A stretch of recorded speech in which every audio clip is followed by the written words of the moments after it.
Hi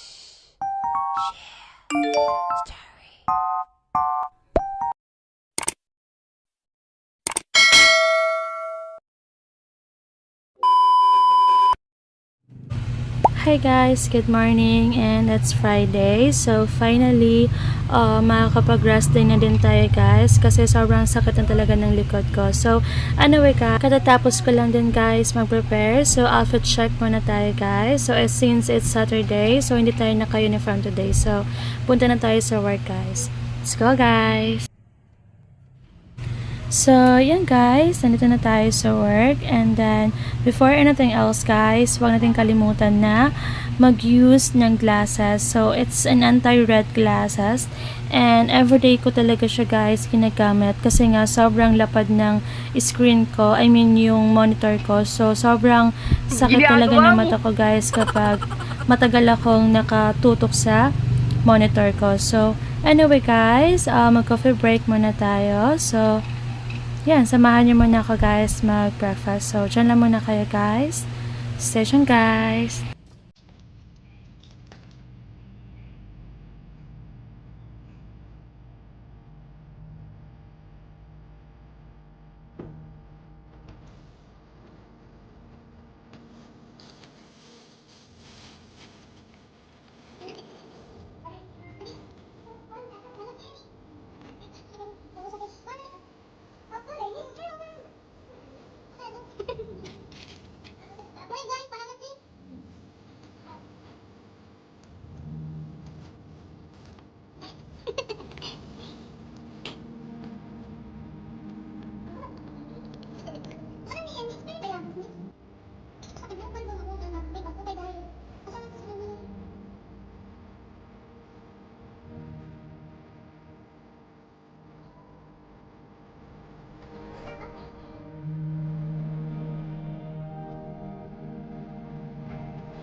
So, yan guys, I'm back. So, habang nagka-coffee break, hindi talaga naiiwasan yung chika minutes sa office. So, anyway guys, yung dala ko kasing tinapay guys is, ito talaga yung breakfast ko sa bahay. Pero since late na din ako palagi nagigising, dinadala ko na lang siya sa office. And, yun, sa office na din ako nag-breakfast. So, yan guys, share ko lang. Charot.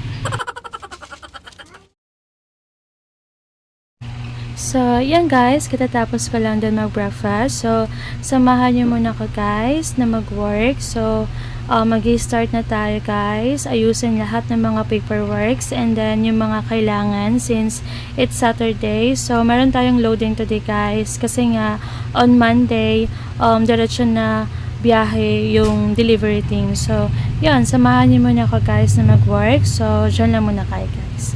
Stay tuned guys!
So, yan guys, I'm back. So, still working pa rin tayo guys. So, since it's Saturday, wala naman masyadong ganap today guys. Kasi, after work, diretso lang din ako sa bahay. Except, every Saturday kasi guys, naglalaba ako. And, lahat ng labahay ng parents ko and anything, nilalabahan ko talaga guys every Saturday. So, para pagdating ng Sunday, yun na yung whole day rest day ko. Kasi, yun nga, natapos ko na lahat ng mga labahin ko during Saturday pa lang. So, yung kasi usually yung ginagawa ko guys, para at least medyo mahaba yung pahinga ko, yung rest day ko. So, yan, share ko lang. So, anyway guys, tapusin ko lang din yung work ko. So, dyan lang muna kayo guys.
So, yan guys, nandito na ako sa bahay and as what you have noticed, tinatanggal ko na lahat ng mga punda and inaayos ko na din lahat guys ng mga labahan kasi nga maglalaba tayo today para bukas whole day yung rest day ko. So, yun lang naman yung ganap ko for today's video. So, thank you guys for watching. So, please don't forget to subscribe my YouTube channel guys. Thank you guys for watching. Bye guys.